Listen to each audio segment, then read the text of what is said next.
செயலால் சிறந்து விளங்கிய காமராசர் சொல்லால் பெருமை பெற்ற தெய்வ சிகாமணியை தமிழருவி என்று அழைத்தார்.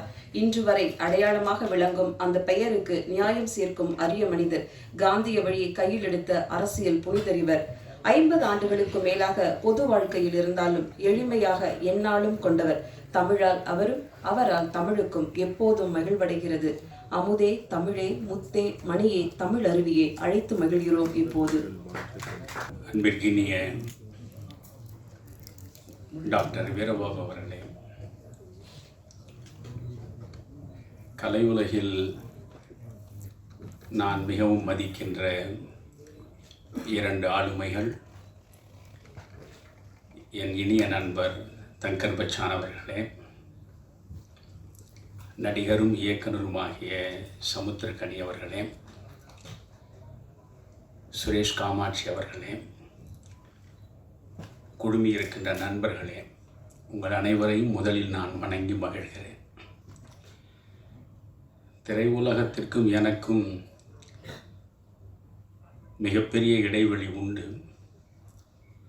பொதுவாகவே திரையுலகம் சார்ந்த விழாக்களில் என்னை நீங்கள் காண முடியாது. சமீப காலங்களில் வரக்கூடிய திரைப்படங்களின் மீது எனக்கு மிகுந்த வருத்தமும் உண்டு, கோபமும் உண்டு. விதியே விதியே தமிழைச் சாதியை என் செய்ய நினைத்தாய் எனக்குறையாயோ என்று பாரதி புலம்பியதைப் போலத்தான் இன்றைய திரைப்படங்களை பார்த்தால் ஒவ்வொரு தமிழனும் உண்மையில் புலம்பியாக வேண்டும். எந்த விதமான சமூக பிரஜையும் இல்லாமல், எந்த விதமான தார்மீக நெறிக்கு உட்பட்ட இயல்புகளும் இல்லாமல், பணத்தை மட்டுமே குறிக்கோளாக வைத்து மிக மலினமான படங்களை இன்றைக்கு திரையுலகம் தந்து கொண்டிருக்கிறது என்பதுதான் வருத்தத்திற்குரிய ஒரு விஷயம். நான் சின்னஞ்சிறு பையனாக இருந்த பொழுது என் தாய் என்னை திரைப்படங்களுக்கு அழைத்து செல்வார். குறிப்பாக சிவாஜி கணேசனும் சாவித்திரியும் நடித்த படமாக இருந்தால் அந்த படங்களை என் தாய் பார்ப்பதோடு என்னையும் சேர்த்து அழைத்து கொண்டு பார்க்க செய்வார். என்னிடம் ஏதாவது ஓரளவு திறமைகள், ரசனைகள் இருக்கின்றன என்றால் அவை அனைத்தும் என் அன்னை எனக்கிட்ட பிச்சை. பாசமலரை நான் என்னுடைய தாயோடு தான் பார்த்தேன். பாசமலரை பார்க்கிற பொழுது அண்ணன் தங்கைக்கு இடையே இருக்கக்கூடிய உறவின் பெருமையை, ஆழத்தை எவ்வளவு அர்த்தபூர்வமாக அது வெளிப்படுத்தியது. பாவ மன்னிப்பை என் தாய் தான் என்னை அழைத்து கொண்டு போய் வண்ணாரப்பேட்டையில் உள்ள கிருஷ்ணா திரையரங்கில் காட்டினார். அப்பொழுது நான் 7வது 8வது படித்து கொண்டிருப்பேன். எப்பேற்பட்ட படம் அது! சமய நல்லிணக்கத்தை எவ்வளவு அற்புதமாக எடுத்து காட்டிய படம் அது. நான் ஏற்கனவே ஒரு இடத்தில் கூட பேசியிருக்கிறேன். இன்றைக்கு காதல் பாடல்கள் காட்சிகளாக வருகிற பொழுது விரசத்தின் எல்லையிலே போய் நிற்கின்றன. இந்த பாவ மன்னிப்பு படத்தில் ஒரு பாடல், பால் இருக்கும் பழம் இருக்கும் பசி இருக்காது என்ற ஒரு பாடல், மாதத்திற்கு ஒரு முறையாவது நான் அந்த பாடலை போட்டு பார்ப்பேன். ஒரு பக்கம் சிவாஜி கணேசன் இருப்பார், ஒரு பக்கம் தேவிகா இருப்பார். பாடல் முடிகிற கடைசி நொடியில் விஸ்வநாதனுடைய குரல் அந்த ஒலிக்கும். அந்த நேரத்தில் அப்படியே சிவாஜி கணேசனுடைய 2 கரங்களில் தேவிகா முகம் புதைத்து கண்ணீர் மல்க அழுவார். அந்த காட்சிக்குள் இருக்கக்கூடிய தெய்வீகம், டிவைன் லவ், அதுதான் புனிதம் செறிந்த காதல். 2 ஆத்மாக்களினுடைய இனிய சங்கமம் அது. அது போன்ற காதல் காட்சிகளை இன்றைக்கு எங்காவது உங்களால் பார்க்க முடியுமா? செவியை பிளக்கக்கூடிய சத்தமே இன்றைக்கு இசையாகிவிட்டது. அர்த்தமற்ற கொச்சையான வார்த்தைகள் பாடல்களாகிவிட்டன. வன்முறை மட்டுமே வாழ்வியலாகிவிட்டது. இந்த நிலையில் இந்த திரைப்பட உலகத்தின் பக்கம் திரும்பியே பார்க்காதவன் நான். ஆனால் முடக்கருத்தான் படத்தை நம்முடைய டாக்டர் அவர்கள் எடுத்திருக்கிறார். நான் இந்த உலகத்தில் யாருக்காவது நன்றி கடன் பட்டிருக்கிறேன் என்றால் அது டாக்டர் வீரபாகுவுக்கு தான். வீரபாகு மட்டும் எனக்கு சிகிச்சை அளிக்காமல் இருந்திருந்தால் என் நேரம் 2 ஆண்டுகளுக்கு முன்பே நான் புதைக்கப்பட்ட இடத்தில் புல் முளைத்திருக்கும். சித்த மருத்துவத்தை பற்றி முதலில் புரிந்து கொள்ள வேண்டும். முடக்கருத்தானை பற்றி சொல்கிறேன். இந்த நேரத்தில் உங்களுக்கு நான் சொல்ல விரும்புகிறேன். நான் யூடியூபிலும் இருக்கிறது தமிழறிவு மணியன் சிந்தனை களஞ்சியம் என்று. மக்களுக்கு எவையெல்லாம் சென்று சேர வேண்டுமோ அவற்றை மட்டுமே பதிவு செய்வதற்கான அது இடம். அதில் சித்த மருத்துவத்தின் சிறப்பியல்புகள் என்றே நான் பேசி அதை வெளியிட்டிருக்கிறேன்.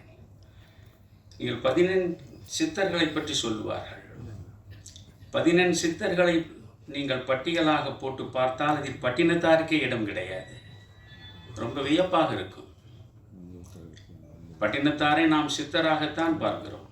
சித்தர் பரம்பரையில் பட்டினத்தாரை சேர்த்து வைத்துத்தான் நாம் சிந்திக்கிறோம். ஆனால் உண்மையில் பார்த்தால் 14 சித்தர்களின் பட்டியலில் பட்டினத்தார் இருக்க மாட்டார். காரணம், வெறுமனே பாடல்கள் புனைவதனாலேயே ஒருவன் சித்தனாக்கி விடுவதில்லை. ஒவ்வொரு மனிதனுடைய உடல் சார்ந்த நோய்க்கு உரிய மருந்தை, மூலிகையை கண்டெடுத்து அவர்களுடைய நோயை தீர்க்கக்கூடிய மருத்துவம், அதுதான் சித்த மருத்துவம். சித்த மருத்துவத்தில் சிறந்து விளங்கியவன் தான் சித்தன். பட்டினத்தாருக்கு மருத்துவம் தெரியாது. அதனால் சித்த மருத்துவர்களை மட்டுமே அடிப்படையாக வைத்து 14 சித்தர்களை ஒரு பட்டியலாக உருவாக்கி இருக்கிற தமிழ் மண் இது. இந்த சித்த மருத்துவத்தை பற்றி நீங்கள் புரிந்து கொள்ள வேண்டும். என் அனுபவத்தை நான் உங்களிடம் பகிர்ந்து கொள்கிறேன். கொரோனாவால் பாதிக்கப்பட்டேன். என் கல்லூரி காலத்தில் 1966 நான் மாநில கல்லூரியில் சேர்ந்தேன். என் கல்லூரி காலம் தொட்டு நான் ஆசனம் போடுபவன். மறந்தும் ஒரு சிகரெட்டை நான் உதட்டில் வைத்ததில்லை. ஒரு துளி மதுவை நான் சுவைத்ததும் கிடையாது. நான் செஷல்ஸ் என்ற தீவு, அழகான தீவு, அது அரபிக்கடலில் ஆப்பிரிக்காவை ஒட்டிய பகுதியாக இருக்கிறது. அங்கே தமிழர்களிடையே பேசுவதற்காக நான் சென்றேன். இந்த தமிழ்நாட்டில் இருந்து பெருந்தலைவர் காமராஜர் விருதுநகரில் தோற்கடிக்கப்பட்ட அன்றே இந்த மண்ணில் இருப்பதே பாவம் என்று கருதி இங்கிருந்து சென்ற ஒரு மனிதன் தான் டாக்டர் ராமதாஸ். அவர் அங்கே மிகப்பெரிய மருத்துவராகவும் மிகப்பெரிய 5 நட்சத்திர ஓட்டல் உரிமையாளராகவும் இருக்கிறார். அங்கே எனக்கு தங்கும் ஏற்பாடு செய்தார். மற்ற எல்லாரையும் வரவழைத்து விருந்து கொடுத்தார். அந்த விருந்தில் ஒயின் பரிமாறப்பட்டது. நான் சொன்னேன், நான் இவற்றையெல்லாம் சுவைத்து பழக்கம் கிடையாது என்று தவிர்த்து விட்டேன். இல்லை, it is good for your health, you kindly take it அப்படி என்றார். If you consume this wine then definitely you will be more than 100 years on the earth அப்படின்ற. நான் சொன்னேன், by consuming liquor I need not live for 100 years. It is against my principle and policy, so don't compel me என்று சொல்லிவிட்டேன். நான் ஏற்க சொல்கிறேன் என்றால் அவ்வளவு நெறி சார்ந்து ஒரு கோடு போட்டு வாழ்பவன் நான். அதனால் என் உடலில் எந்த விதமான நோய்க்கும் இடம் கிடையாது. காந்தியடிகள் படுகொலை செய்யப்பட்ட ஜனவரி 30 காந்திய மக்கள் இயக்கம் சார்பாக ஈரோட்டில் மிகப்பெரிய விழாவை நடத்தினார்கள். அதற்கு நான் வர வேண்டும் என்றார்கள். அப்பொழுதுதான் முதல் அலை ஓய்ந்திருந்த நேரம். தண்ணீர் முதல் அலை ஓய்ந்திருந்தது.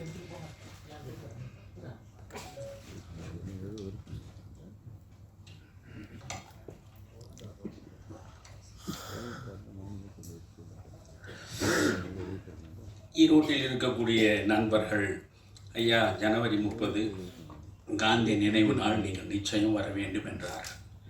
சரி, கொரோனா அலை ஓய்ந்து விட்டது என்று நான் சென்றேன். மிகப்பெரிய நிகழ்ச்சி அது. ஒரு 2000-3000 பேர் கலந்து கொண்டிருப்பார்கள். இப்பொழுது சமீபத்தில் சமூக மக்களிடையே பற்றி படர்ந்திருக்கின்ற பெருநோய் இந்த செல்ஃபி எடுப்பது. எங்கு பார்த்தாலும் செல்ஃபி எடுப்பது தான். நான் பேசிவிட்டு கீழே இறங்கினேன். ஒரு பேசியது 1 மணி நேரம் தான், செல்ஃபி எடுத்தது 2 மணி நேரத்திற்கு மேல் இருக்கும். 300க்கும் மேற்பட்டவர்கள் வந்து நின்று கொண்டு, நான் கவசம் அணிந்து கொண்டது, ஐயா இந்த கவசத்தை கொஞ்சம் எடுத்து விடுங்கள், நாம் இருவரும் சேர்ந்து இந்த படத்தை வீட்டில் வைக்க விரும்புகிறேன், கொஞ்சம் எடுத்து விடுங்கள். இப்படி எடுத்து ஒவ்வொருவராக படமாக செல்ஃபியை போட்டு தள்ளி, அதில் எவரோ ஒரு கர்ண மகாராஜன் எனக்கு கொடையாக கொடுத்து விட்டான் சொல்கிறான். நான் பிறகு சென்னைக்கு வந்து சேர்ந்தேன். நான் எப்பொழுதுமே ஒரு 5 நிமிடம் வெளியே சென்று விட்டு வருவதாக இருந்தாலும் வீட்டுக்குள் நுழைந்ததும் வெந்நீர் போட்டு அதில் மஞ்சள் பொடியை கலந்து குளித்து விட்டு தான் அடுத்த காரியம் செய்வேன். அப்படி வந்து குளிக்கிற பொழுதே மூக்கிலிருந்து தண்ணீர் வழிய ஆரம்பித்தது. உடனே சாதாரண நீர்க்கோவையாக இருக்கும் என்று 3 நாட்கள் கை வைத்தியமாக செய்து பார்த்தேன். ஒன்றும் சரியாகவில்லை. உள்ளே கொரோனா பற்றி இருக்கிறது. அதற்கு பிறகு கொரோனா அந்த டெஸ்ட்டு இது என்னமோ விசிபிஆர் ஆர்பிசி என்னமோ சொல்கிறார் அல்லவா, அது போய் எடுத்தால் உங்களுக்கு பாசிட்டிவ் என்று சொன்னார். என்னிடம் ஒரு காசும் கிடையாது. சாமானியனும் சாமானியனாகவே 55 ஆண்டுகள் அரசியல் வாழ்வில் இருப்பவன் நான். கொரோனா என்றால் பொழுது உள்ள அரசியல்வாதிகள் உடனே அப்போலோவில் படுத்து விடுவார்கள், அல்லது பெரிய பெரிய மருத்துவமனையில் போய் படுப்பார்கள். அவர்கள் எவ்வளவு லட்சமானாலும் கொடுக்கக்கூடிய வசதியும் வாய்ப்பும் உள்ளவர்களாக இருப்பவர்கள். நான் உடனே என்ன செய்வது என்று யோசித்தேன். ஓமந்தூரார் மருத்துவமனை நமக்காகத்தானே இருக்கிறது, அரசு மருத்துவமனை. ஜீவா படுத்து கிடந்த இடம் அதுதானே. பெரியாரே அரசு மருத்துவமனையில் தானே இருந்தார், அண்ணாவே அரசு மருத்துவமனையில் தான் இருந்தார். அப்பொழுதெல்லாம் இது போன்ற அப்போலோக்கள் பப்பலோக்கள் எல்லாம் ஒன்றும் கிடையாது, எல்லாமே அரசு மருத்துவமனை தான். அதனால் ஓமந்தூரார் அரசு மருத்துவமனையில் அப்பொழுது டீனாக இருந்து சமீபத்தில் தான் ஓய்வு பெற்றார் என்று நினைக்கிறேன், ஜெயந்தி, டாக்டர் ஜெயந்தி. அற்புதமான பெண்மணி, அன்பு சார்ந்த பெண்மணி. அவரோடு தொலைபேசியில் தொடர்பு கொண்டேன்.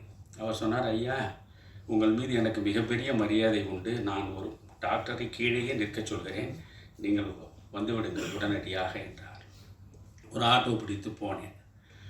டாக்டர் சொன்னபடி கீழே நின்று கொண்டு என்னை வரவேற்றார். அழைத்து கொண்டு போய் ஆக்சிமீட்டரில் பார்த்தார். அது 98 இருந்தது. ஒன்றும் பிரச்சனை இல்லை ஐயா. பிறகு ஒரு ஸ்கேன் எடுத்தார். ஒன்றுமே இல்லை ஐயா, நீங்கள் தெளிவாக இருக்கிறீர்கள், ஒரு 5 நாட்களுக்கு இந்த மாத்திரைகள் எல்லாம் சாப்பிடுங்கள், வேண்டுமானால் இங்கே படுத்து ஓய்வெடுங்கள், இல்லை என்றால் வீட்டுக்கு செல்லுங்கள் என்று டாக்டர் ஜெயந்தி சொன்னார்கள். இல்லை அம்மா நான் வீட்டுக்கே செல்கிறேன் என்று வந்து 5 நாட்களாக இதை சாப்பிட்டு இந்த கொரோனா நுரையீரலுக்குள் நன்றாக நுழைந்து படர்த்து விட்டது. சவம் போல் ஆகிவிட்டேன். அப்பொழுது என்னை ஒரு நண்பர் பார்த்தார், நடிகர் ஜீவா, வீட்டுக்கு வந்து பார்த்தார். பார்த்து விட்டு, ஐயா என்னையா எப்படி இருக்கிறீர்கள்? இல்லை இந்த கொரோனா என்று சொல்கிறார்கள், நான் சிகிச்சை எடுத்துக்கொண்டு தான் இருக்கிறேன் அலோபதியில். ஐயா வீரபாகு என்று, எனக்கு அவரை பற்றி ஒன்றுமே அப்படி தெரியாது. வீரபாகு என்று இருக்கிறார், சாலிகிராமத்தில் தான். இதுவரை 5000 பேரை அவர் காப்பாற்றி இருக்கிறார். நீங்கள் தயவு செய்து அவரிடம் சிகிச்சை எடுத்துக்கொள்ளுங்கள் என்று சொன்னார். எனக்கு அவரை பற்றி சரியாக தெரியாது என்ன. பிறகு அவர் போய் இவரிடம் சொன்னார். வீரபாகு என் வீட்டுக்கே வந்து விட்டார். வந்து, ஐயா என்னை நம்புங்கள், நீங்கள் என்னோடு வந்தால் உங்களை பூரணமாக நான் குணமடைய செய்து வீட்டுக்கு அனுப்புகிறேன் என்றார். நான் நம்பிக்கையோடு புறப்பட்டேன். என் மனைவிக்கும் வந்துவிட்டது. 2 பேருமே அவரோடு சேர்ந்து அவர் சாலிகிராமத்தில் அப்பொழுது வைத்திருந்த மருத்துவமனையில் போய் சேர்ந்தோம். என் மனைவிக்கு 4 நாட்களில் சரியாகிவிட்டது. இந்த ஜீவா ரஜினிகாந்த் அவர்களோடு தொடர்பு கொண்டு, ஐயாவுக்கு கொரோனா ஐயா, அவர் டாக்டர் வீரபாகுனுடைய மருத்துவமனையில் தான் இருக்கிறார். உடனே ரஜினி என்னோட தொலைபேசி தொடர்பு கொண்டு, ஐயா கொரோனா உயிர் கொல்லி ஐயா, இது நீங்கள் வந்து ரிஸ்க் எடுக்க வேண்டாம், நீங்கள் ஒரு 10 நிமிடம் எனக்கு நேரம் கொடுங்கள், தமிழ்நாட்டிலேயே சென்னையிலேயே மிகச்சிறந்த சிகிச்சை அளிக்கக்கூடிய மருத்துவமனை எதுவோ அது ஏற்பாடு செய்து உங்களை நான் அங்கே கொண்டு வந்து விடுகிறேன் என்றார். நான் சொன்னேன், இல்லையா நான் வீரபாகுவிடம் என்னை ஒப்படைத்து விட்டேன், நீங்களே அவரிடம் பேசுங்கள் என்றேன். வீரபாகுவிடம் பேசினார். ஐயா எனக்கு மிகவும் நெருக்கமானவர், ரொம்ப முக்கியமானவர். நீங்கள் என்ன ஒழுங்காக வைத்தியம் செய்வீர்களா என்று கேட்டார். கவலையே படாதீர்கள் ஐயா, பூரணமாக அவர் நலம் பெற்று விடுவார் என்றார். சரி, எவ்வளவு செலவாகுமோ சொல்லுங்கள், அவ்வளவு நான் கொடுத்து விடு என்றார். ஒரு பைசாவை கூட நீங்கள் கொடுக்க வேண்டாம், நான் இலவசமாகவே அவருக்கு சிகிச்சை செய்து சிறப்பாக அவரை திரும்ப அவர் வீட்டிற்கு கொண்டு போய் சேர்ப்பேன் என்று சொன்னார். எனக்கு நான் அடைந்த அனுபவத்தை உங்களிடம் சொல்கிறேன். அதோடு நிமோனியா காய்ச்சல் வந்துவிட்டது. நுரையீரல் பாதிக்கப்பட்டால் நிமோனியா காய்ச்சல் வந்துவிடும். ஒரு நெருப்பு அடுப்பை எடுத்து தலையில் வைத்தால் போலவே இருக்கும். உடம்பு முழுவதுமே தீப்பற்றி எரிவது போல் இருக்கும். ஒரு அடி எடுத்து வைக்க முடியாது. ஆனால் அவர் எந்த வகையிலும் பதற்றப்படவில்லை.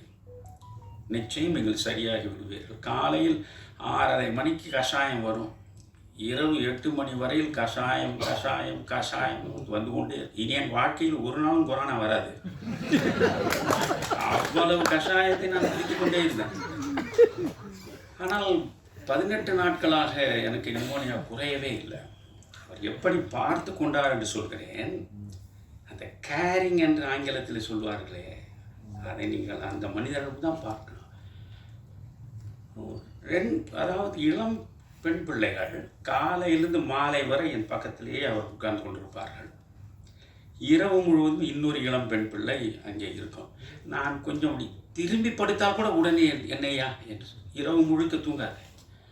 அப்படி அவர்கள் கண்ணை இமை காப்பது போல பார்த்து கொண்டார்கள். ஒரு கட்டத்தில் நானே, சரி நான் வந்த வேலை முடிந்து விட்டது, இனி புறப்பட வேண்டியது தான் என முடிவெடுத்து விட்டேன். இனி பிழைப்பதற்கு வாய்ப்பு இருப்பதாக நான் நம்பவே இல்லை.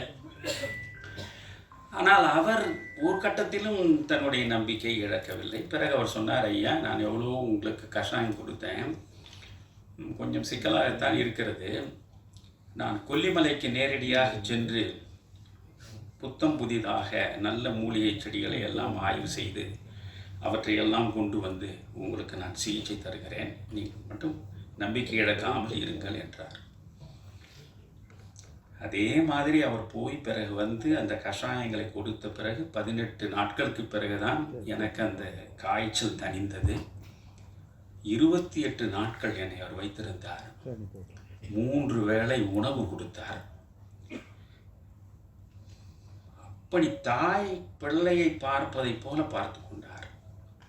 அந்த நேரத்தில் ஒவ்வொரு நாளும் காலையில் என்னை சந்திப்பார்.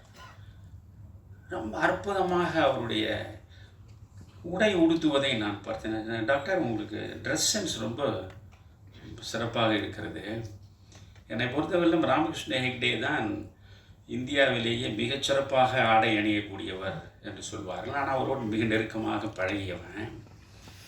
உங்களை பார்த்தால் நீங்கள் உடுத்தர் உடை, அந்த வருகிற நடை, நீங்கள் ஒரு சினிமா நடிகர் போல் இருக்கிறீர்கள் என்று தவறி சொல்லிவிட்டேன். உடனே அவர் சொன்னார், ஐயா நான் உண்மையிலேயே நடிக்கிறேன் ஐயா. என்னடா இது விபத்து! இவ்வளவு பெரிய மனிதன் வாழ்க்கை முழுவதையும் இந்த மருத்துவ உலகத்திற்கு அர்ப்பணித்து விட்டால் இவரால் எண்ணற்ற உயிர்கள் வாழுமே. பாழ்பட்ட அந்த உலகத்திற்கு இவர் போகத்தான் வேண்டுமா? என்னை பலர் அழைத்திருக்கிறார்கள். இப்பொழுது கூட சொல்கிறேன் உங்களுக்கு. கொஞ்ச காலத்திற்கு முன்பு நம்முடைய ஹரி அவர்கள் சிங்கம் எல்லாம் 1, 2, 3 எல்லாம் வந்தது இல்லையா? அதில் ஒரு நாள் ஒரு தொடர்பு கொண்டு, ஐயா உங்களுடைய உடல் மொழியே அற்புதமாக இருக்கிறது, என்னுடைய படத்தில் ஒரு லட்சியவாதி கேரக்டர் இருக்கிறது, நீங்கள் நடிக்க வேண்டும் என்றார். நான் அரிதாரம் பூசி நடிப்பேன் என்று உங்களுக்கு யாரையா சொன்னார்கள்? இல்லை ஐயா, அதுக்காக நான் கலைஞர்களை குறை சொல்லவில்லை. இப்போ சமுத்திரகனி இருக்கு, நான் இப்பொழுதும் அவரிடம் சொன்னேன், விமானம் படம் சமீபத்தில் பார்த்தேன், வியந்த போனேன். அவர் அப்பா அவர் எடுத்த சமுத்திரகனி என்று ஒரு படம் இருந்தால் நான் பார்ப்பேன், நிச்சயம் பார்ப்பேன். சமுத்திரகனியாக நான் சொல்கிறேன். ஏன்னா யாரையும் முகஸ்துதி செய்ய முடியாது, யாருக்கும் நான் ஒன்று தெளிவாக இருப்பவன். முகமது நபிகள் ஒரு முறை அழகாக சொன்னார், யாராவது ஒருவனை நீ அவமானப்படுத்த வேண்டும் என்று விரும்புகிறாயா, வேறொன்றும் செய்யாதே, அவனிடம் இல்லாத பெருமைகளை எல்லாம் இருப்பதாக சொல்லிக்கொண்டே இரு. அதை விட ஒருவனை அதிகபட்சமாக அவமானம் செய்யவே முடியாது நபிகள். ஆனால் என்னால் யாரையுமே இல்லாததையெல்லாம் சொல்லி ஒருவரை புகழவே முடியாது. அதனால தான் நான் அடிவாரத்திலேயே இருக்கிறேன். எனக்கு யாருக்கும் முதுகு சொரியவும் முடியாது, ஏவல் கோவலாகவும் இருக்க முடியாது. கண்ணதாசன் அந்த காலத்தில் எழுதி நான் சின்னஞ்சிறு பிள்ளையாக படித்த அந்த கவிதைகள் 2 வரி தான். இவை சரி என்றால் இயம்புவதும் தொழில், இவை தவறானால் எதிர்ப்பதும் வேலை. இந்த 2 தான் 55 ஆண்டுகளாக நான் பொதுவாக செய்து கொடுக்கிறேன். அதனால் இவர் எனக்கு உயிர் கொடுத்தார். அவர் சினிமா நடிக்க போயிடுன்றார். என்ன டாக்டர் நடிக்க போகிறீங்களா? இல்லை, கதை, வசனம், டைரக்ஷன், நடிப்பு தொலைந்தது என்று முடிவெடுத்தேன். ஆனால் அவரிடம் எப்படி சொல்வது? நமக்கு உயிர் கொடுத்த வள்ளல் அவர். யோசியுங்கள் டாக்டர், சினிமா உலகம் சரிப்படுமா என்று யோசியுங்கள் என்றேன். இல்லை ரொம்ப சிறப்பாக வருங்க, படத்தின் பெயர் முடக்கருத்தான் என்றார். தலைப்பே ரொம்ப வித்தியாசமாக இருந்தது. சரி எடுத்தார். இன்றைக்கு அந்த படம் வரப்போகிறது. சமுத்திரகனி சொன்னது போல தான், நம்ம தங்கர் பச்சான் சொன்னது போல தான், சமூகத்திற்கு அவர் நிறைய செய்து விட்டார். சமூகம் அவருக்கு ஏதாவது செய்ய வேண்டும் என்றால் இந்த படத்தின் மூலம் அவர் பொருளாதார ரீதியாக நட்டப்படாமல் காப்பாற்றிக் கொள்ளுகிற ஒன்றை சமூகம் செய்தார். இதுதான் நான் மாற்றுகிற நன்றி. சித்த வைத்தியம் பற்றி நான் மீண்டும் சொல்கிறேன் உங்களுக்கு. இப்படி நான் பிழைத்து வந்தேன். 28 நாட்கள் எனக்கு சோறு போட்டார். என்னை ஒரு தாயை போல் பார்த்து கொண்டார். 2 பிள்ளைகள் என்னை அப்படி பராமரித்தார்கள். வீட்டில் இருப்பது போல தான் அங்கேயும் படித்து கொண்டே தான் இருந்தேன். எனக்கு ஒரு மருத்துவமனையில் இருந்தார் போல உணர்வே இல்லை. நான் புறப்படும் பொழுது, என்ன டாக்டர் 28 நாட்கள் இருந்திருக்கிறேன். அப்புறம் ரஜினிக்கு ஃபோன் பண்ணி, இது மாதிரி என்னை காப்பாற்றி விட்டார், நீங்கள் அவரிடம் பேசுங்கள்ங்க. அவரிடம் பேசி ரொம்ப நன்றி, ஏதாவது நான் செய்யணுமா? ஒன்றுமே செய்ய வேண்டாம் என்று மறுத்து விட்டார். அப்புறம் நான் சொன்னேன், என்னால் என்னுடைய சக்திக்கு, ஏனென்றால் சோறு போட்டிருக்கிறீர்கள், வெறும் மருந்து மட்டும் இல்லை, 28 நாட்கள் சோறு போட்டு எனக்கு எல்லாம் செய்திருக்கிறீர்கள், ஏதோ என்னால் இயன்றதை கொடுத்து விட்டு போகிறேன். முடியவே முடியாது என்று மறுத்தேன். அப்படிப்பட்ட ஒரு மனிதனை மருத்துவ உலகத்தில் பார்க்க முடியுமா? அந்த நேரம்தான் 7 லட்சம், 8 லட்சம், 10 லட்சம் என்று பெரும்பாலான டாக்டர்கள் தோட்டம், துறவு, மாட மாளிகை, கூட கோபுரங்கள் உள்ளவர்களாக மாறியதற்கு கொரோனா தான் காரணம். இன்னொரு கொரோனா வருமா என்று வெட்டியாக இருந்தார் என்றால் மயானத்தில் இன்றைக்கு 10 சாவு வரும் என்றால் அவர் சந்தோஷமாக இருப்பார். ஏனென்றால் 10 சாவு வந்தால் நமக்கு வயிற்று பசிக்கு வழி கிடைக்கும் என்று. ஆனால் இவர்கள் மிக மோசமான மனிதர்கள். மருத்துவ உலகத்தை போன்ற ஒரு இரக்கமில்லாத அரக்கர்கள் இருக்கக்கூடிய உலகம் ஆங்கில மருத்துவம் இருக்கக்கூடிய உலகம்தான். சந்தேகமே வேண்டாம் உங்களுக்கு. விஜயகாந்த் ஒரு படத்தில் எடுத்தது தவறே கிடையாது, கொஞ்சம் கூட மிகையே கிடையாது. செத்து போன பிணத்தை வைத்துக்கொண்டு சிகிச்சை செய்வதாகவே நடித்து லட்சக்கணக்கில் சுரண்டக்கூடிய அளவுக்கு இருதயத்தை முழுவதுமாக இழந்துவிட்ட மலினமான மனிதர்கள் உள்ள மண்.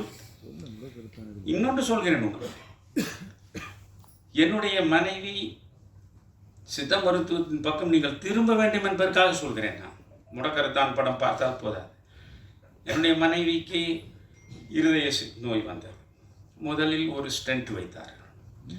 அது கோயம்புத்தூரில் நான் என் மகன் வீட்டிற்கு போயிருந்த பொழுது மயங்கி விழுந்து விட்டால் உடனடியாக கேஎம்சியில் கொண்டு போய் சேர்த்தோம். அந்த கேஎம்சி மருத்துவமனையினுடைய டாக்டர் பழனிசாமி அவர் எனக்கு நல்ல நண்பர், நல்ல ரசிகர். ஆனாலும் யாரிடத்தும் எதற்காகவும் நான் போய் நிற்க மாட்டேன். ஜெயலலிதா மீது எனக்கு 1000 விமர்சனங்கள் உண்டு. ஆனால் அந்த நேரத்தில் ஜெயலலிதா தான் என்னை காப்பாற்றினார். இந்த மருத்துவ காப்பீட்டு திட்டம் என்று ஒன்று இருக்கிறது அல்லவா, 2 லட்சம் ரூபாய் காப்பீட்டு திட்டத்தில் நீங்கள் கணவன் மனைவிக்கு மருத்துவ சிகிச்சை தனியார் மருத்துவமனையிலும் எடுத்துக்கொள்ளலாம். என் மகன் கொண்டு போய் இந்த கேஎம்சியில் சேர்த்து விட்டான். நீங்கள் பார்த்தால் அது 2 லட்சம் ரூபாய் ஆயிற்று. ஒரு ஸ்டண்ட் வைப்பதற்கு கரெக்டாக 1,98,000 ரூபாய். 1,98,000 ரூபாய் அந்த ஸ்டண்ட்டை வைத்து ஒரே நாள் தான், ஒரு நாளில் வைத்து மறுநாள் அனுப்பிவிட்டார்கள். என்ன முதலிலே கேட்டு விடுவான், ஐயா எப்படி கேஷ் இல்லை ஐயா இந்த மருத்துவ காப்பீட்டு திட்டம், இதற்காக நான் கோவையிலிருந்து உடனே ஒரு ரயிலை பிடித்து சென்னைக்கு வந்து வீட்டிலிருந்து அந்த மருத்துவ காப்பீட்டுக்கான அந்த அட்டை இருக்கிற அதை கொண்டு போனேன். கொண்டு போய் இதை காட்டினேன். பார்த்தான், ஓ சரி, அப்போ 2 லட்சத்துக்கு குறைவில்லாமல் நாம் இதை எடுத்துட முடியும். பில்லை பார்த்தா நான் நினச்சேன், இது என்ன ஒரு 1 லட்சம் போனாலும் நமக்கு ஏதாவது ஆனால் இன்னும் 1 லட்சம் இருக்கும். 1,98,000. நான் சொன்னேன், ஏன் டாக்டர் 2,000 விட்டுட்டீங்க? இதுதான் மருத்துவர்களுடைய குணம். சரி, ஸ்டென்ட் வச்சோம். 1 வருடம் தான் அவள் சுமாராக இருந்தா. அடுத்த ஆண்டு பார்த்திங்கன்னா திரும்ப மோசமான நிலைக்கு போயிட்டாள்.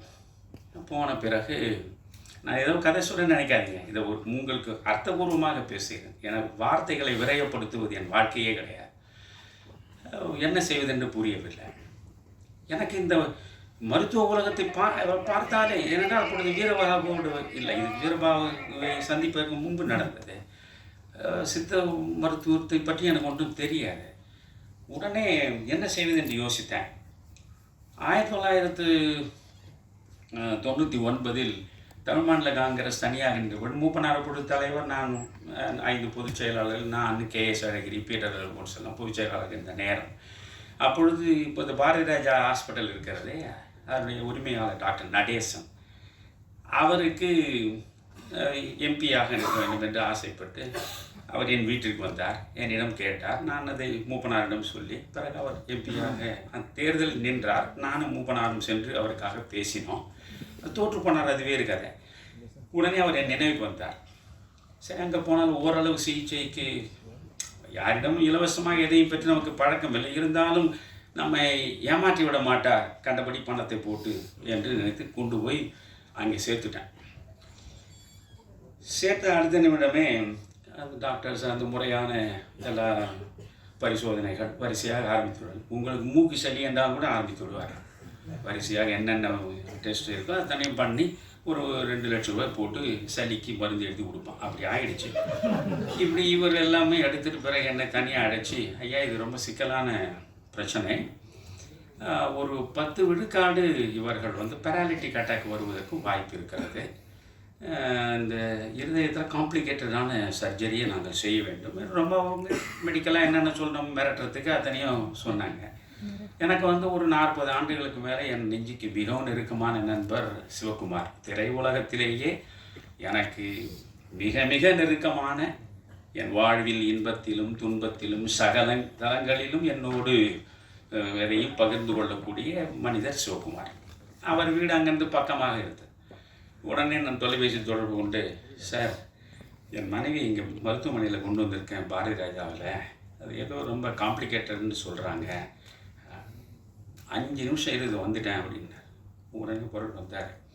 அந்த டாக்டர்ஸை பார்த்து என்ன பிரச்சனை, இல்லை எதுவுமே காம்ப்ளிகேட்டடாக இருக்க, அப்படியா சரி ஒரு செகண்ட் ஒப்பீனியன் வாங்கலாம்னு நினைக்கிறோம், நீங்கள் இதெல்லாம் கொடுக்குறீங்களா, நீங்கள் என்னென்ன பண்ணிருக்கீங்களா எல்லாம். அதுக்கு ஒரு பிரச்சனை இல்லை சார், கொடுத்தாங்க. ஏன்னா அவர் அழைத்து கொண்டு செங்கோட்டு வேலு கொண்டு போனார். அப்போ அப்போலோவில் இருக்கார். அவரிடம் அழைத்து கொண்டு போனால் அவர் பார்த்தார், இது ரொம்ப சிக்கலாக தான் இருக்குங்க, இதை நான் கூட பண்ண முடியாது, கிரிநாத் தான் இதுக்கு பண்ணணும் அப்படின்னு சொன்னார். அவர் கிரிநாத் ரொம்ப 50,000 பேருக்கு மேலே செய்தவர். அப்போ அவர் மிகப்பெரிய ஆட்களுக்கு தான் அப்பொழுது அவர் செய்வார். அவரும் கிரிநாத்திடம் போனோம். இந்த கதையை பெருசாக நான் சொல்ல விரும்பலை. இது நடந்தது. அவளுக்கு பைபாஸ் பண்ணணும், வால்வும் ஒன்று கெட்டு போயிடுச்சு அப்படின்னு சொல்லிட்டாங்க. பிறகு என்ன பண்ணுறது எனக்கு ஒன்றும் தெரியல. உடனே நான் என்ன பண்ணேன், என்னை தனியாக சிவகுமார் கூப்பிட்டு வீட்டுக்கு அழைச்சிட்டு போனார். போயிட்டு காஃபி குடியா முதல்ல அவரே காஃபியை கொண்டு கொடுத்துட்டு ஒரு 1 லட்சம் ரூபாய் அந்த மேலே டேபிள் மேலே வச்சார். என்ன சார் இது, என்ன அப்போலோவில் சேர்த்துக்கிறியா, இப்போதுலேருந்து டெய்லி ஒன்று 50,000 கொடு, 1 லட்சம் ஒன்று கேட்டுக்கினே இருப்பான், எல்லாவற்றையும் நான் பார்த்துக்கிறேன், முதல்ல இந்த 1 லட்சத்தை நீ எடுத்துன்னு போகிறேன். சார் நாம் கடைசி வரைக்கும் நண்பர்களாக இருப்போம், எதன் பொருட்டும் எவர் பொருட்டும் எதையும் யாரிடத்தில் பெற்று பழகாதவன் நான். அதனால் இது எனக்கு உதவி இவ்வளோ தூரம் செஞ்சுருக்கீங்க, அதோடு அப்புறம் என்னையா பண்ணுவேன், அது எப்படியோ நான் செய்கிறேன், நீங்கள் தயவுசெய்து எனக்கு விட்டுருங்க அப்படின்னு நான் வந்துட்டேன். அது பெரிய கதை. அதுக்கப்புறம் யார் யாரெல்லாம் வரிசையாக வந்து பணத்தை கொண்டு வந்து நான் பார்த்துக்கிறேன் என்னையா பண்ணுவேன்னு போது எதையுமே செஞ்சுக்கல. என்னுடைய மகனும் மகளும் எப்படியோ இருப்பதையெல்லாம் விற்று ஒரு வழியாக என் மனைவிக்கு உண்டான அந்த சிகிச்சை கொடுத்து அழைத்து கொண்டு வந்தார். 1 வருஷம் தான் ஆச்சு. அலோபதி ட்ரீட்மெண்ட்டை நீங்கள் தெரிஞ்சுக்கணுன்றதுக்காக சொல்லி 1 வருஷம் ஆச்சு. மறுபடியும் அவன் மயக்கம் போட்டு விழுந்துட்டான். என்னடா இது அப்படின்னு பார்த்தா, டாக்டர் சிவகடாட்சம் எனக்கு ரொம்ப நெருங்கிய நண்பர். அவரிடம் போகணும். அவர் சொன்னார், கோபால் முருகன் இன்னைக்கு ஒரு அற்புதமான ஒரு இளைஞர் லண்டன்லேருந்து வந்திருக்காரு. தமிழ்நாட்டுக்கு கிடைத்த மிகப்பெரிய வரம். அந்த இளைஞர் உங்களுக்கு வந்து நான் அறிமுகப்படுத்துகிறேன் அப்படின்னு சொல்லி ஃபோன் பண்ணி சொல்லி நீங்கள் அவரை போய் பாருங்கன்னு சொல்லிவிட்டு ஒரே ஒரு வார்த்தை சொன்னார், ஒழுக்கத்திற்கும் உண்மைக்கும் நேர்மைக்கும் எதையாவது செய்ய வேண்டும் என்று நீங்கள் விரும்பினால் இவருடைய மனைவிக்கு நீங்கள் விசேஷமாக கவனம் செலுத்தி சிகிச்சை பண்ணுங்க டாக்டர் அப்படின்னு சொல்லி அனுப்புனார். பிறகு அவர் வந்து பார்த்தார், வால்வு போயிடுச்சியா, அதனால் ஒரு வால்வை மாற்றணும். என்ன டாக்டர் பண்ணணும்? அப்போ காவேரி ஹாஸ்பிட்டலில் தான் அவர் இருக்கார். ஹாஸ்பிட்டல் என்பது பெருமைக்குரியதில்லை, டாக்டர் இருக்கிறதை பொறுத்து தான் ஹாஸ்பிட்டலுக்கு பெருமை. எவ்வழி ஆடவர் நல்லை அவ்வழி நல்லை வாழிய நிலைனே ஔவையார் 2000 வருஷத்துக்கு முன்ன மாதிரி டாக்டரை பொறுத்து ஹாஸ்பிட்டல். அவர் காவேரியில் இருந்தார். அதனால் போய் பார்த்த பிறகு வந்து ஏன் மெட்டாலிக் வால்வு தான் வைக்கணும், இந்தியன் வால்வுனா 2 வருஷம் கூட தாங்காது, அது பெல்ஜியத்துலேருந்து வரவழைக்கணும். அப்படியே டாக்டர் என்ன ஆகும்? அப்படியே வந்து ஒரு 22 லட்சம் ரூபா ஆகையான்னு. 22 லட்சமா? என்ன டாக்டர் சொல்கிறீங்கன்னு. ஆமாம், ஏன் கட்டாயம் ஆகும், அப்போ தான் அம்மாவை நீங்கள் பிழைக்க வைக்க முடியும். அப்போ வந்து நானும் ரஜினியும் வாரத்தில் 3 நாளாவது தொடர்ந்து உட்காந்து 2 மணி நேரம் 3 மணி நேரம் இந்த நாட்டையே திருத்தறதுக்காக பேசினேன் நேரம். ஆச்சுங்களா? அப்போது நான் காவிரியில் இந்த பிரச்சனையை பற்றி யோசிச்சுனக்க ரஜினி லைனில் வந்தார். ஐயா நம்ம இன்னைக்கு மாலையில் பார்க்கலாமா அப்படின்னாரு. நான் சொன்னேன், சார் நான் இன்னைக்கு இது காவேரி மருத்துவமனை. என்ன ஆச்சு? என் மனைவிக்கு கொஞ்சம் பிரச்சனை. என்ன பிரச்சனை? இதை வால்வு மாற்றணும். ஐயா வால்வு மாற்றணுன்னா ரொம்ப அதிகமான செலவாகுமே, அது ரொம்ப 20-25 லட்சம் ரூபா ஆகும். ஆமாம் ஐயா, ஒரு 22 லட்சம் ரூபா ஆகும்னு சொல்கிறேன். நீங்கள் தயவுசு தப்பாக நினைக்காதீங்கய்யா, உங்களை பற்றி எனக்கு தெரியும், இது முழு செலவை நான் ஏற்றுக்கிறேங்க, நானே பண்ணிடுறேன். வேண்டாம், let us be friends for ever. நம்ம கடைசியில் நண்பர்லாம் இருப்போம். யாரிடத்தையும் எதையும் பற்றி எனக்கு பழக்கம் இல்லை. என்னையா பண்ணுவீங்க? என் மகன் வந்து இந்த பல்லடத்தில் ஒரு சின்ன ஃப்ளாட் ஒன்று வச்சுருக்காங்க. அம்மாவை காப்பாற்றுறதுக்கு பொறுப்பு அவனுக்கு இருக்குது. அவன் அதை விற்றுருவான். விற்று இதை ஒழுங்குபடுத்திடுவோம், நீங்கள் ஒன்றும் கவலைப்படாதீங்க. அவர் இன்னும் கொஞ்சம் கூடுதலாக போய் இதை சொல்லணும்னு அவசியம். ஐயா யாரிடம் அந்த மகன் விற்றுட்டாரோ சொல்லுங்கள், அவர்கிட்ட பேசி நான் மறுபடியும் வாங்கி கொடுத்துட்றேன். ஏதோ உங்கள் மகனுக்கு இருக்கிறது ஒரு சின்ன ஃப்ளாட்ன்றீங்க, அதையே நீங்கள் இழக்கணும் இல்லையா? நன்றியே, இதை பற்றி மறுபடியும் பேச வேண்டாம்யா, நீங்கள் சொல்லி நான் மறுக்கிறதாக விட்டுருக்கியா. ரியாஸ் இங்கே இருக்காரு, ரியாஸ் இருக்கார், பிஆர்வா. அப்போ பிறகு அது வந்து நடந்தது. என் மகன் அந்த ஒரு சின்ன வீடு ஒரு 500-600 சதுரடி பல்லடம் பக்கம் வச்சுருந்தான். அதை விற்று கொண்டு வந்து சரியாக்கிட்டோம். என்ன நினச்சிருக்கேன், ஓ நம்ம மனைவியினுடைய இருதயத்துக்கு அறுவை சிகிச்சையும் செஞ்சாச்சு, பைபாஸ் அப்போலோவில். இப்போ வந்து வால்வும் மாற்றியாச்சு, இனி கவலையே கிடையாது அப்படின்னு ரொம்ப மகிழ்ச்சியாக இருந்தேன். 2 ஆண்டு தான் ஆச்சு, மறுபடியும் பிரச்சனையாகிடுச்சு. என்னடா டாக்டர் கோபால் முருகன் எங்கே இருக்காருன்னு கேட்டால், அவர் வந்து எம்ஜிஎம்க்கு மாறிட்டார் சார் இப்போ. சரி நான் அவருக்கு ஃபோன் பண்ணேன். அது ஆனால் இப்போ அந்த கோபால் முருகன் இந்த இடத்துலேருந்து நான் நன்றி சொல்கிறேன். அந்த காவேரி ஹாஸ்பிட்டலில் 22 லட்சத்துக்கு மேலே பில்லை போட்டாங்க. போட்டதில் இவர் இங்கேருந்து ஃபோனை போட்டார், டாக்டருக்கு ஃபீஸ் எவ்வளோ போட்டிருக்கீங்கன்னு கேட்டார். 1,40,000 ரூபா உங்களுக்கு போடுறேன், அந்த 1,40,000 ரூபாய் எடுத்துடுங்கன்ட்டார். 1 பைசா வாங்கலை, 1 பைசாவையும் வாங்காமல் எனக்கு அவர் அந்த சிகிச்சையை செய்தார். அந்த உண்மைக்கும் ஒழுக்கத்துக்கும் அவர் கொடுத்த மரியாதை. இப்போ திரும்ப அவரையே தேடி எங்கேயும் போனால் அவர் பார்த்துட்டு, கொஞ்சம் பிரச்சனை இருக்கே அவங்களுக்கு, கொஞ்சம் ஆன்ஜியோ பண்ணிட்டா நல்லது. என்ன டாக்டர் ஆகும்? அது ஒரு பேக்கேஜ், அது ஆன்ஜியோ பண்ணால் ஒரு 60,000 ரூபா ஆகும். சரி எப்படியும் சிரமப்பட்டு நம்ம பண்ணி பார்ப்போம், 4 நண்பர்கள் உதவியோடு பண்ணலாம். சரி டாக்டர் நீங்கள் ஆன்ஜியோ பண்ணுங்கன்ட்டு இவ்வளோ அழைச்சி போயிட்டேன். ஆன்ஜியோ நடத்திட்டு அந்த தனியாக கூப்பிட்டாரு. அவர் நல்ல டாக்டர், எனக்கு அதில் குறையே இல்லை. அவர் சொன்னார், ஐயா மறுபடியும் வாழ்வு கெட்டு போச்சு. என்ன இப்போ தான் 2 ஆண்டுகள் தானே, அது மறுபடியும் வாழ்வு கெட்டு போச்சுன்றீங்க. நான் வாழ்நாள் பூரா எனக்கு பிரச்சனை இல்லைன்னு நினச்சேன். அப்படி இல்லையா, இது வந்து உங்களுக்கு ஸ்பேர் பார்ட்ஸ் மாற்றுற மாதிரி தாங்க. ஒரு ஸ்பேர் பார்ட்டு, ஒரு ஸ்கூட்டர் வச்சுருக்கீங்க, இல்லை ஒரு கார் வச்சுருக்கீங்க, ஒரு ஸ்பேர் பார்ட்டு போயிடுச்சுன்னா இன்னும் போடுவீங்க. அது கொஞ்ச நாள் ஓடும், அப்புறம் போனால் மறுபடியும் போடணும். அப்படியா, அப்போ என்னையா பண்ணணும்? ஒரு நல்ல ஃபாரின் மெட்டல் வால்வ் இருக்கியா, அதை பண்ணோம்னா 10 வருஷம் அம்மாவுக்கு பிரச்சனை இல்லைங்க. அப்படின்னா எவ்வளோ ஆகும் டாக்டர்? எனக்கு ஏற்கனவே எனக்கு அனுபவம் இருக்குல்ல, 22 லட்சம். எவ்வளோ ஆகும் டாக்டர்? அப்படி பார்த்தாலும் ஹாஸ்பிட்டல் செலவு எல்லாம் சேர்த்தா ஒரு 40 லட்சம் ஆகும் ஏன். இப்போ தான் சித்த மருத்துவத்துக்கு வரேன். உடனே நான் சொன்னேன், doctor kindly excuse me, literally speaking I am a penniless person. I cannot afford to pay such huge amount. You kindly discharge her in the evening itself. என்ன இவ்வளோ சீரியஸாக இருக்கு, நீ இப்போ it's enough. You kindly discharge her. சாயந்தரம் action வந்துட்டேன். வீட்டுக்கு வந்துட்டேன். இரவு பூரா தூக்கம் இல்லை. நமக்காக ஒரு 40 ஆண்டுகள் நமக்காகவே வாழ்ந்தவள், எந்த விதமாக ஒரு வரட்டு மனிதனுக்கு அவளுக்கு என்னை கரம்பட்டதால் அவளுக்கு எதுவுமே கிடைக்கல. ஆனால் எல்லாவற்றுக்கும் உடன்பட்டு வாழ்ந்தவள், அவளை காப்பாற்றுவதற்கு கூட நம்மளே 4 காசு இல்லை. இந்த மாதிரி 40 லட்சம் 60 லட்சம் எங்கே போகிறது? இரவு பூரா தூங்கலை. 6 மணி இருக்கும். காலையில் எழுந்து அப்போவும் வந்து எனக்கு வீரபாகு தெரிஞ்சுருந்தா உடனே வீரபாகு பார்த்துருப்பேன். எனக்கு அப்போல்லாம் அவர் இது இல்லை. வந்து உட்காந்துட்டு எப்படி யோசிக்கிறேன், இதெல்லாம் நீங்கள் சிலவற்றையெல்லாம் நம்பித்தான் தீரணும். அமானுஷ்யமான சில செயல்கள் நடக்கின்றனன்னு சொல்லும் பொழுது ட்ரூத் இஸ் ஸ்ட்ரேஞ்சர் தேன் ஃபிக்ஷன்னு ஆங்கிலத்திலே ஒரு ப்ராவர்ப் உண்டு. உண்மையில் நடக்கக்கூடிய சம்பவங்கள் கதையை விட வந்து அதிசயமாக இருக்கும். நம்ப முடியாத கதையை விட அதிசயமாக இருக்கும். நான் உட்காந்து அப்படியே பார்த்துட்டு ரொம்ப சோர்ந்து விரக்தி விட்ட நேரில் உட்காந்துருக்கேன். இப்போ ஒரு ஃபோன் வந்தது. ஏன்னா எடுத்தேன். ஐயா, நான் தஞ்சாவூர்லேருந்து ஒரு சித்தர் பேசுகிறேன். என்னையா சொல்லுங்க ஐயான்னு. உங்களுடைய வாழ்வே ஒரு மந்திரம் படித்தேன்யா. திருமந்திரத்தில் உள்ள 3000 பாடல்களை அப்படியே சாறு பிழிஞ்சு நீங்கள் கொடுத்துருக்குற அந்த புத்தகத்தை 3-4 முறை படிச்சுட்டேயா. நான் ரொம்ப வியந்து போனேன்.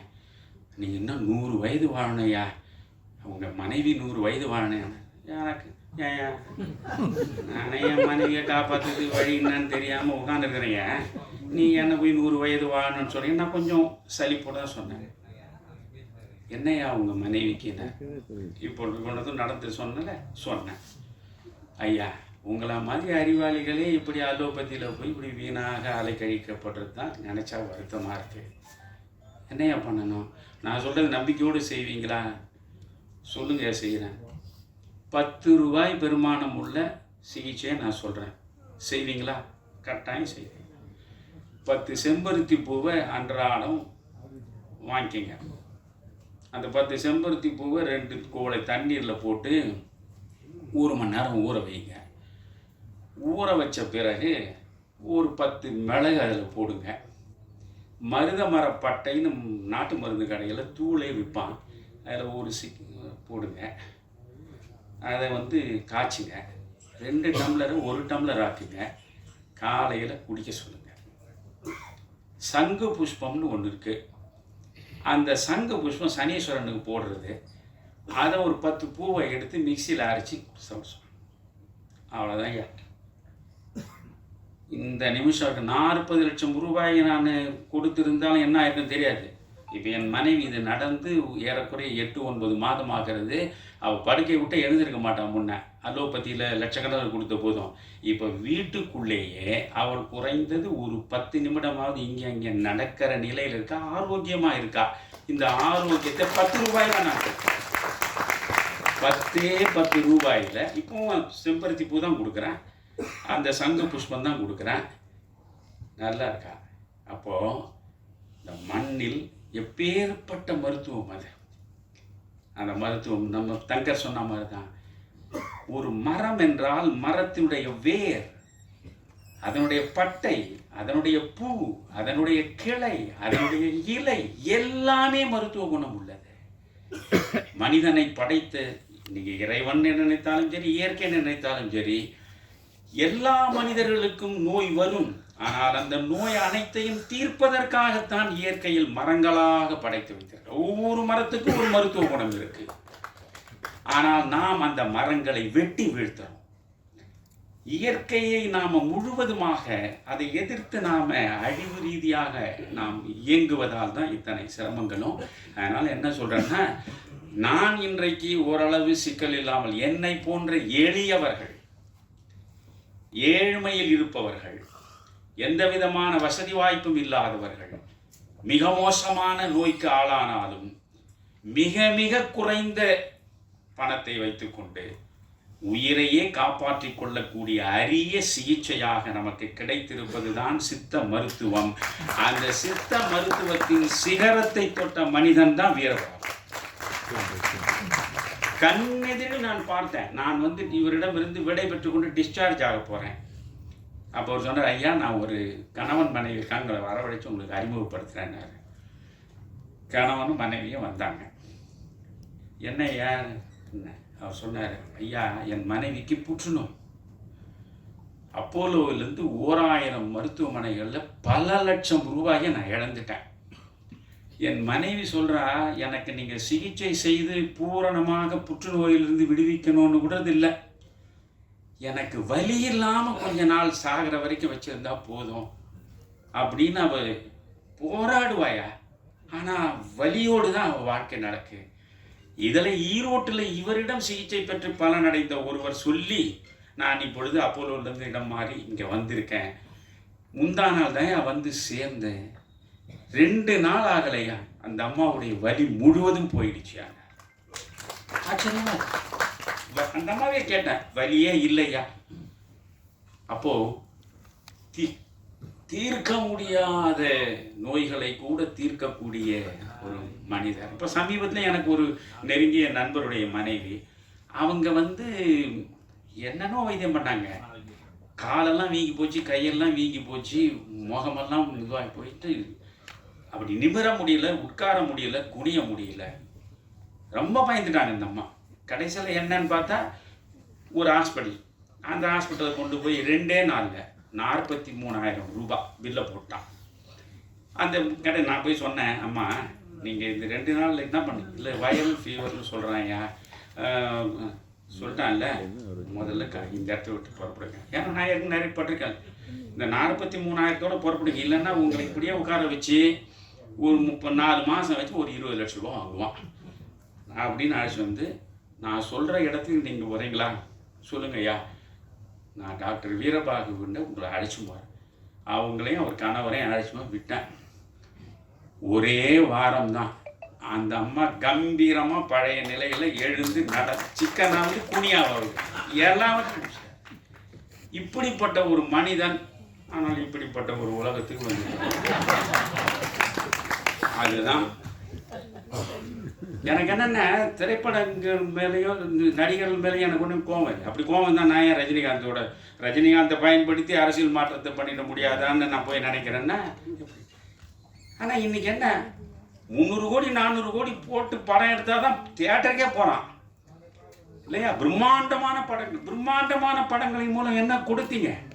நான் ரஜினியிடமே சொல்லிட்டு வந்தேன், சார் நீங்கள் எத்தனை படம் வேணால் நடிங்க, ஆனால் ஒரு முள்ளும் மலரும் மாதிரி மீண்டும் நடிக்க பாருங்க. ஒரு 6லிருந்து 60 வரை மாதிரி ஒரு படத்தில் நடிக்க பாருங்க. எங்கேயோ கேட்ட குரல்னு ஒரு படம் நடிச்சிங்களே, அதில் கடைசியில் இந்த அம்பிகாவை பார்ப்பீங்களே, என் கண்ணு முன்னாலே இருக்கு. அது மாதிரி படங்கள் பண்ணுங்க.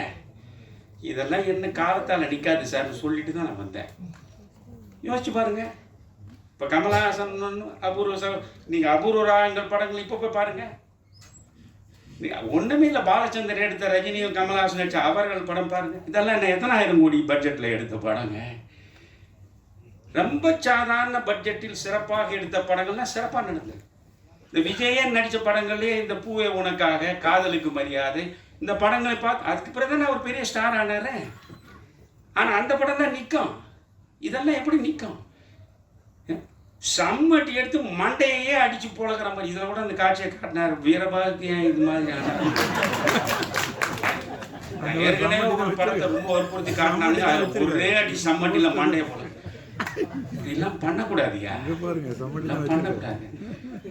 சினிமா என்பது நான் என்ன சொல்லி இதோட சொல்லி முடிச்சிருக்கேன். எனக்கு இந்த சினிமா மேலே எனக்கு மிகப்பெரிய ஈடுபாடு உண்டு, கோபம் அதனால தான் இருக்கு எனக்கு. ஐயா, எழுத்து படித்தவனை மட்டும்தான் போய் பாதிக்கும். படிக்காத பாமரண்டமும் சென்று சேர்ந்து பாதிப்பை உருவாக்கக்கூடிய ஆற்றல் மிக்க ஒரு ஊடகம் உலகத்தில் உண்டென்றால் அது சினிமா ஒன்றுதான். எழுத்தறிவே இல்லாத பாமரன் அவனை போய் பாதிக்கும். அதை முறையாக பயன்படுத்தி முதலமைச்சர் நாற்காலியில் வந்து சேர்ந்த மனிதன் எம்ஜிஆர். யோசிங்க, ஒரு பாட்டு தமிழ்நாடு கூட கொண்டு போச்சு. அச்சம் என்பது மடமையடா, அஞ்சாமை திராவிடர் உடமையடா, ஆறிலும் சாவு நூறிலும் சாவு. அந்த ஒரு பாட்டு கிராமம் வரைக்கும் திமுக கொண்டு போய் சேர்த்தது. இன்னைக்கு என்ன பாட்டா வருது? முக்கலும் முனகலும், நீ லவ்வரியா நான் லவ்வரனான்னு ஒரு பாட்டு பாடுறோம். என்னதான் எழுதுறீங்க கேட்டா, கண்ணதாசன் எழுதும்போது ஒரு பாட்டுக்கு அதிகபட்சம் வாங்கியது 5000 ரூபாய் தான். இப்ப எந்த கிறுகளுக்கும் ₹1,00,000 மேல தான் பாட்டு. என்ன பண்றீங்க? உங்களுக்கு சமூக பொறுப்பே கிடையாதா? இந்த சமூகம் சார்ந்த ஒரு சிந்தனையே உங்களுக்கு இல்லை என்றால் நீங்கள் என்ன மனிதர்கள் என்று கேட்க. எப்படியாவது பணத்தை சம்பாதிப்பதுதான் உங்கள் வாழ்வின் மிகப்பெரிய நோக்கம் என்றால் இதை விட வேறு தொழில் செய்து நீங்கள் நன்றாக வாழலாம் என்பதுதான் அபிப்பிராயம். பணம் என்பது என்னையா? அதுக்கு ஒரு மரியாதையே கிடையாது. அது அயோக்கியரிடம் இருக்கும், யோகியனிடம் இருக்கும். பிறகு என்ன? யோகியனிடம் மட்டும்தான் பணம் இருக்கும் என்றால் பணம் தொழுகைக்குரியது. ஆனால் அந்த பணம் எல்லா அயோக்கியர்கள் கையிலும் இருக்கும் என்ற போது அதற்கு என்ன மரியாதை என்கிறேன்? ஒரு கட்டம் வரைக்கு தானே பணம். உன்னுடைய அடிப்படை தேவைகளை நிறைவு செய்கிற வரையில் தான் அது பணம். உன் தேவைகளை நிறைவேற்றிவிட்ட பிறகு அது வெற்று காகிதம். அந்த காகிதத்தை என்ன செய்யணும் நீங்க? நான் எனக்கு வீடு வேணும் கிடைச்சிருச்சு, கார் வேணும் கிடைச்சிருச்சு, என்னென்ன வசதி வேணும் எல்லாம் கிடைச்சிருச்சு, அது வரைக்கும் அது பணம். அதற்கு மேல எனக்கு எந்த புதிதாக தேவை இல்லை என்றால் என்னிடம் இருப்பது வெற்று காகிதம். அந்த காகிதத்தை மீண்டும் பணமாக்க வேண்டும் என்றால் இல்லாதவனுக்கு கொடுக்கிற போதுதான் இந்த காகிதம் மறுபடியும் பணமாகும். எனவே எங்கே ஏழை, எங்கே அனாதை, எங்கே அகதி, எங்கே நோயுற்றவன், எங்கே கல்வியறிவற்று கிடப்பவன் தேடி தேடி கொடுக்க வேண்டும். நான் வீரபாகு இதை சொல்லி நான் முடிச்சிடுறேன். எனக்கு ரொம்ப பிடித்த விஷயம், அவர் வருவார் காலையில் என்னோட பேசிட்டு இருப்பார். நான் அந்த மருத்துவமனையில் 28 நாள் இருந்தபோது ஒரு நாள் ஒரு சொன்னார், வியந்து போனேன். இந்த மனிதனுக்குள்ள எப்பேற்பட்ட மனிதனே. அவர் முக்கியமான நடிகர்களை பற்றி எல்லாம் அப்படியே பேசிகிட்டே வந்தார். சொன்னார், ஐயா இந்த நடிகர்கள் எல்லாம் 100 கோடி 150 கோடின்னு வாங்குறாங்களே, வாங்கட்டும், அதனால் ஒன்றும் பிரச்சனை இல்லை. ஒரு படத்துக்கு 100 கோடி வாங்குற போதே 10 கோடி ரூபாய் ஏழைகளுக்கு, அவர்கள் கல்விக்காக, அவர்கள் மருத்துவத்துக்காக, இப்படி ஏதாவது ஒரு சமூக பயன் பெறுவதற்கு ஒரு படத்தில் நீ 100 கோடி வாங்க. 100 கோடியில் 90 கோடியை வைத்துக்கொள். 10 கோடியை நீ சமூக மக்களின் நலனுக்காக கொடுத்தால் உன்னை உலகம் பாராட்டுமே. அதுதானே ஒரு உன்னதமான வாழ்வாக இருக்க முடியும் என்று சொன்ன வீரபாகு இது போன்ற படங்களில் வெற்றி பெற்றால், வெற்றி பெற்று பெரும் பணத்தை ஈட்டுவதாகவே வைத்துக் கொள்ளுங்கள். அப்படி ஈட்டினால் அவர் சொன்னதை செய்வார். அவர் சித்த மருத்துவத்தில் சாதித்தது போலவே இந்த திரை உலகத்திலும் அவர் சாதித்து வெற்றியாளராக வந்து இந்த சமூகத்திற்கு இயன்ற வரையில் பயன்பட வேண்டும். நன்றி, வணக்கம். இது உடம்புக்கு ரொம்ப நல்லது. அதே மாதிரி இதில் அதலக்காயின்னு ஒரு காய், நீங்கள் இப்போ சாப்பிட்ட காய் இதுதான் அந்த காய். அதனால் நம்ம இந்த பொன்னாடை எல்லாம் போட்டாமல் இதை அவர்களுக்கு என்னுடைய ஒரு பரிசாக நான் இதை அவர்கள் இதை சிறப்பித்தமைக்கு என்னுடைய நன்றி. அவர்களுக்கு சகோக்கு 2 பை வேணுமா?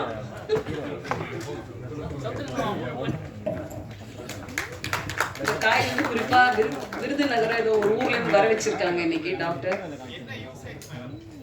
இது அந்த மாவட்டத்தில் மட்டுமே கிடைக்கக்கூடிய ஒரு காய்.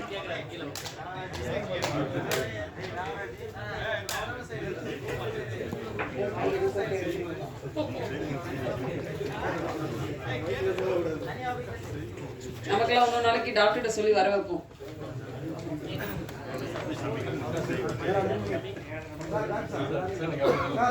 சார் நீங்க நடுவில்